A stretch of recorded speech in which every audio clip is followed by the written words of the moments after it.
अस्सलामुअलैकुम अस्सलातु वस्सलामु अलैका या सय्यदी या रसूलल्लाह। आज मैंने जाना था, उम्रे की तैयारी कर रहे थे और उम्रे पे जाने के लिए इतना मसाइल होते हैं जिसकी आप बहुत ज़्यादा परेशानियाँ होती हैं। तो मैंने आवाम को भी बताना था कि अगर आपको कोई मसला होता है तो आप क्या क्या हल करें।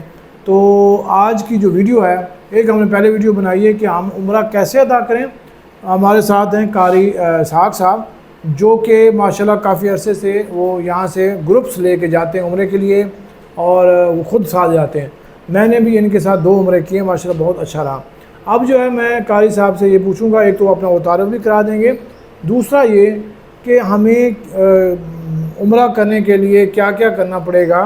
एक तो पैसे दे दिए, साथ में हमें होटल की गारंटी कौन देगा, रिहाइश की, खाने पीना, इधर उधर बाकी चीज़ें वो भी हमें मसाइल ना हों। तो उसके लिए कारी साहब अस्सलाम वालेकुम। वालेकुम सलाम रहमतुल्लाह। माशाल्लाह काफ़ी ऐसे जा रहे हैं, मैं भी आपके साथ जा सकूँ। आप अपना तारुफ कराएं कि आपको कितना अर्सा हो गया और क्या क्या यहाँ पे कर रहे हैं, सहूलियात क्या दे रहे हैं। जी सर, अल्हम्दुलिल्लाह मेरा नाम मोहम्मद इसहाक़ सईदी है। बेसिकली मैं देहात का रिहायशी हूँ और मैंने तकरीबन कोई 2017 से काम स्टार्ट किया ग्रुप के हवाले से।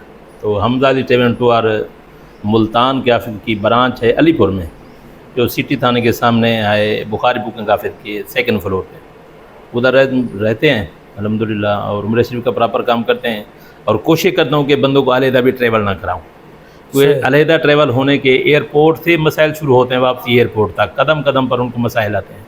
तो कोशिश करते हैं कि हम ग्रुप की सूरत में ले जाते हैं तो उनको मसाइल कोई नहीं होते। कोई भी मसला होता है तो हम साथ होते हैं, साथ होने वही मसला उसी वक्त उसको हल हो जाता है अल्लाह के फजल से, अल्लाह की मेहरबानी से।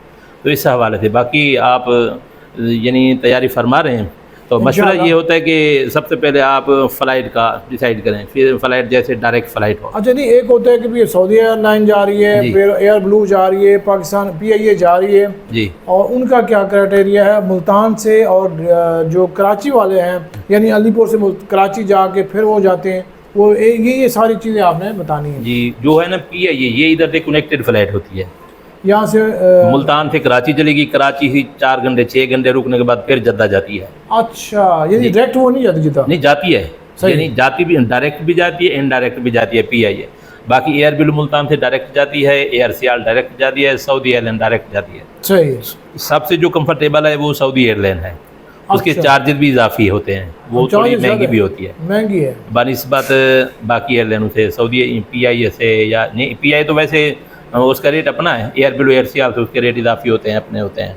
तो इस हवाले से जो बंदा जिसकी डिमांड होती है, हमारे जो लोग होते हैं ना वो कहते हैं कि कम से कम पैसे लगें और सहूलियत पूरी, ये पॉसिबल नहीं होता। एक और चीज़ है, यहाँ से हम क्या पहले जिद्दा शरीफ जाएं या क्या हम मदीना शरीफ जाएं, क्योंकि मुल्तान से जी, मुल्तान से मदीना शरीफ के लिए सिर्फ PIA जाते हैं डायरेक्ट, बाकी इनडायरेक्ट जाते हैं, उनको छोड़ दें। सही, बाकी जद्दा के लिए जाते हैं डायरेक्ट फ़्लाइट। बेहतर है कि हम उम्रे की नियत से जा रहे हैं पहली मरतबा, तो हमारे लिए बेहतर है कि हम जद्दा जाएँ। पहले जद्दा उतरेंगे, मक्का शरीफ उम्रा शरीफ करेंगे। हमारे पाकिस्तान जो ऐसे करते हैं, यानी हमारे 2 उम्रे बड़े हो जाते हैं। वैसे फजीलत के हवाले से जो बड़ा उम्रा है जो वो है मदीना शरीफ से आते हुए, क्योंकि मेरे नबी सल्लल्लाहु अलैहि वसल्लम ने उधर से आते हुए मदीना पाक से बीर अली मकाम ज़ुल्हुलैफ़ा से, मस्जिद ज़ुल्हुलैफ़ा जो बनी हुई है, वहाँ से मेरे नबी ने इहराम बांधा था। 7 दिन सफ़र किया था, पैदल का सफ़र था। सवारियाँ जो थी वो पैदल वाली सवारियाँ थी, गद्दा थे, खच्चर थे, घोड़े थे, इस तरह का ऊँटनियाँ थी, ये सवारियाँ थी, उनमें पैदल आना था।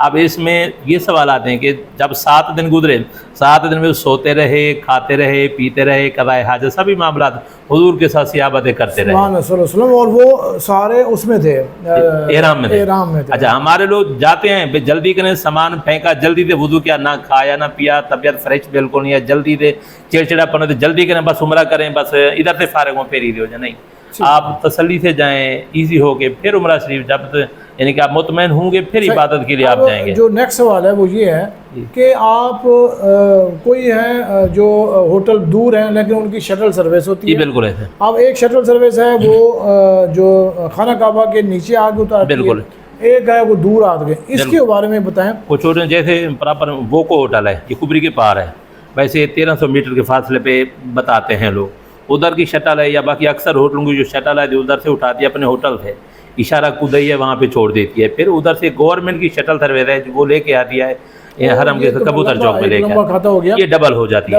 1-2 होटल हैं जो उधर हैं प्रॉपर 5 स्टार होटल हैं, उनकी जो शटल है वो हर 20 मिनट बाद आती जाती है, वो टावर के नीचे ड्रॉप करते हैं बंदों को, टावर के नीचे पिक एंड ड्रॉप करती है।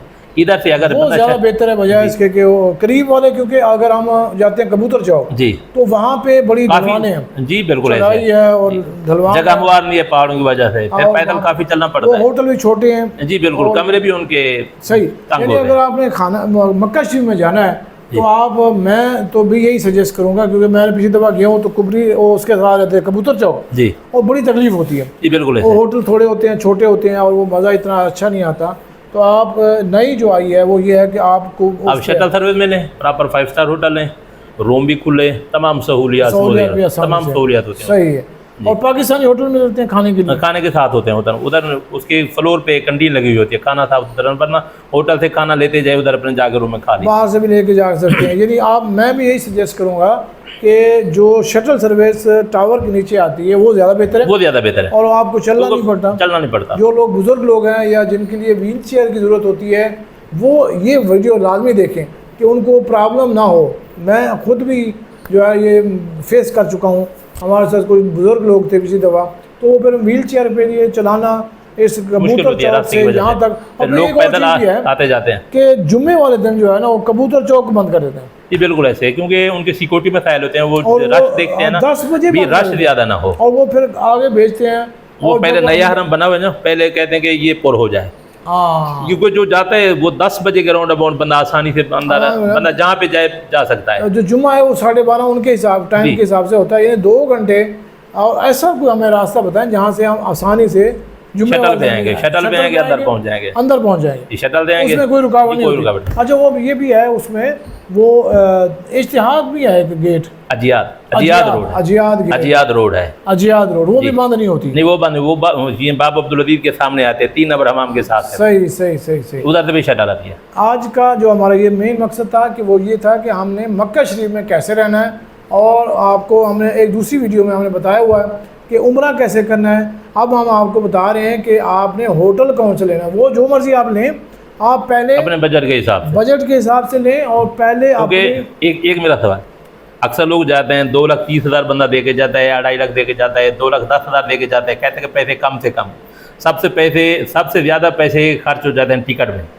1,40,000 के राउंड अबाउट टिकट आ जाती है, 45,000 के राउंड अबाउट वीज़ा आ जाता है, वीज़ा ट्रांसपोर्ट 1,50,000, आगे बढ़ गया 25, 30, 35,000, उसमें यानी बंदा 20,000 रियायत देता है, ज़ाहिर है वो अपनी मैनेजमेंट करेगा, 2-4,000 अपने बच्चों का रेज़ भी रखेगा, फिर आगे देगा। जब उधर बंदा पहुँचता है, भाई मैं तो 2,20,30,000 दे के आया हूँ, वो कहते हैं कि सिर्फ मैंने पैसे होटल के दिए हैं, वो अपने रियल में ये भी रखे मैंने टिकट भी ली है, वीज़ा भी लिया है, ट्रांसपोर्ट भी, सभी मामला इसमें है, वो ये भी सोचे।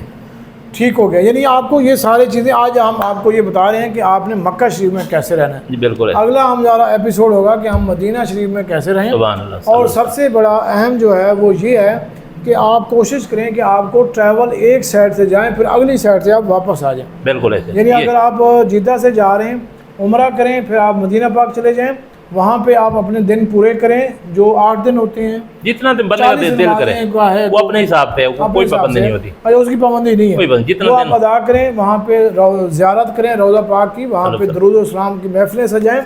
उसके बाद आप वहाँ से खजूरें भी वहीं से लेनी है। बिल्कुल, खजूर भी जो मेन शॉपिंग है ना, वो आप अगर कपड़े लेने हैं तो मक्का शरीफ से लें। जी मक्का से ले रहे हैं। और बाकी जो खजूरें हैं या चीज़ें, बाकी गिफ्ट पैक्स हैं ना, वो कोशिश मदीना शरीफ से लें। उधर मार्केट भी बनी हुई है, मॉल बना हुआ है, अच्छी बनी हुई है, और वापसी भी मदीना शरीफ से, वापसी मदीना शरीफ। इसका एक तो वहाँ पे अगर, हाँ एक और चीज़ भी है सर कि PIA से अगर आप जाते हैं तो आपको वज़न का इतना रोला नहीं होता। वज़न आपका मतलब थोड़ा 40 kg होता है, वो आमतौर पे 40 kg देती है। और अगर आप सऊदी से जाएंगे तो आपको 1 किलो भी नहीं आने देंगे। सऊदी अरब आपको जो जाते हुए 1 पीस देगी 23 किलो का, वापसी आते 2 पीस देगी 23 किलो, 46 किलो वजन देगी वो, 46 किलो का वापसी सऊदी अरब। बाकी जो एयर बिल एयर से है वो फ्लाइट है छोटी है, इस वजह से वो उसका जो आम ऑलरेडी उसका वजन की स्पेस है 20 किलो 7 किलो, और हम ग्रुप में जो बनाते हैं जाते हुए 20 किलो 7 किलो, वापसी आते हुए 30 किलो और 7 किलो करते हैं, यानी 37 किलो एक बंदे का होता है। जमजम शरीफ जो होता है वो इसमें कौन नहीं तो वही अलग होता है। अच्छा जमजम वैसे भी आजकल वो अलग पैक देते हैं, वो तो शुरू से लेता है। अच्छा ये थोड़ा सा आप दोबारा डिटेल बता दें कि हमें वापसी पे आते हुए मसाइल होते हैं वज़न, क्योंकि हमने चीज़ें बहुत ले लेते हैं लोग, और वज़न ज़्यादा हो जाता है तो यानी आप कह रहे हैं कि कोशिश PIA करेंगे वजन अपना जो है, जो आपका टिकट में लिखा हुआ है उसी हिसाब से अपनी मैनेजमेंट करें। सही सही, अगर ऊपर करेंगे तो 30 रियाल पर किलो आपको चार्ज होगा। 30 रियाल पर किलो चार्ज होगा। और आप ग्रुप में बांट लें अगर, तो वो अगर ग्रुप लंबा है तो बांट में उसको कोई इशू नहीं है। कोई इशू नहीं है। और उसमें यह है कि जो वापसी के PIA का है वो 46 है, 40 40 जो है वो 40 किलो 7 किलो वो PIA का है। और 7 किलो आप हैंड कैरी कैरी करके आप अंदर 7 से 8 भी आ सकते हैं, 1 किलो ऊपर नहीं आ जा सकते हैं। और दूसरा जो PIA उसका सऊदी एयरलाइन का है वो 46 की जो वो 46 किलो है। तो उसका तो आते हुए कुछ ज़्यादा है, इधर से इसका जाते हुए 23 किलो एक लगे जाए, एक पीस हो। अच्छा, जाते हुए एक है, वो दूसरा डलता है लेकिन उसके इजाफी एक्सपेंस पड़ जाते हैं, तो इस वजह से कहते हैं कि जाते हुए तो थोड़ा वजन है, वापसी आते होगा, वापसी आते 2 पीस होगा आपके ये पास। सिर्फ उसका है सऊदी एयरलाइन का बाकी जो ऑलरेडी इनके हैं एयरबिल एयरसियाल, इसका वैसे ऑलरेडी जो इसकी वजन की तबीयत है ये 20 किलो भी है, 30 किलो भी है, 40 किलो भी है। और जितना आप लेंगे उतना आप पेमेंट अदा करेंगे। बहुत शुक्रिया कारी साहब, आपने मुझे टाइम दिया। अब हमारी नेक्स्ट वीडियो एक आएगी जो कि ज़ियारतें कैसे करनी है, और एक वीडियो जो है वो सबसे पहले हम बनाएंगे, वो ये बनाएंगे कि हमने मदीना शरीफ के आदाब क्या हैं, मदीना शरीफ में गुजारना कैसे है, क्योंकि वहाँ पे फरमान भी है कि भी आपकी आवाज़ जो है, सहाबा कराम को भी हुक्म आया था अल्लाह ताला का कि आपकी आवाज़ जो, क्या एक फरमान है कुरान पाक में है, कुरान पाक में है, हाँ कुरान 26 पारे में है कि अल्लाह पाक ने फरमाया कि आपकी ला तरफ़ाऊ अस्वातकुम फ़ौक़ सौतिन नबी, कि आपकी आवाज़ नबी सल्लल्लाहु अलैहि वसल्लम की आवाज़ से ज़्यादा ऊँची ना हो। अगर आपने ऊंचा बोला तो अंतहबत आमालकुम वअंतुम ला तशऊरून, कि अल्लाह पाक ने फरमाया कि सारे आपके अमाल जो भी हैं वो मैं सारे जब्त कर दूंगा, आपको पता भी नहीं लगेगा। काफ़ी सहाबा कराम का उस वक्त भी वो बड़े परेशान हो गए, बिल्कुल है कि ये जो है ऐसा हुक्म आ गया। कुछ सहाबा थे उनकी आवाज़ जो है वो ज़्यादा थी, यानी कि उनके कलाम उनकी आवाज़ में ज़्यादा वो थी। तो अल्लाह अकबर। चलें जी, बहुत शुक्रिया, आप देखते रहिएगा डॉक्टर अब्दुल हफीज़ खान, इंशाल्लाह मिलते हैं।